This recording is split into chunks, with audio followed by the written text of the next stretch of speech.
Breaking news शामिल कंदासीं। Town committee Bhitshah जे town officer Mohsin Shah corruption जा रिकॉर्ड तोड़े छॾिया। सुई गैस नई लाइन विछाइण बाबति रोड रस्तनि जी मरम्मत लाइ 40 लखनि खां वधीक ईंदड़ बजट हड़प करण जो इंकशाफ साम्हूं अची वियो। इन ई हवाले सां टेलीफोन ते मौजूदु आहे भिटशा मां अवामी न्यूज़ जे रिपोर्टर सज्जाद मेमण। जी सज्जाद, तफ़सील खां आगाह कजो, छा तफ़सीलात आहिनि?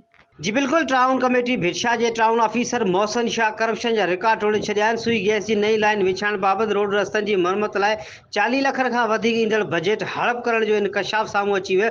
टाउन ऑफिसर रोड रस्तनि जी मरम्मत लाइ टाउन कमेटी भिटशा जे अमले खां कमु कराइण लॻो आहे। शहर जे काफ़ी रोड रस्ता में घिटियुनि जी मरम्मत न थी सघी आहे, जंहिं सबबि स्कूली शागिर्द तोड़े शागिर्दाणी शहरी ऐं निमाज़िन खे तकलीफ़ खे मुंहुं ॾियणो पइजी रहियो आहे।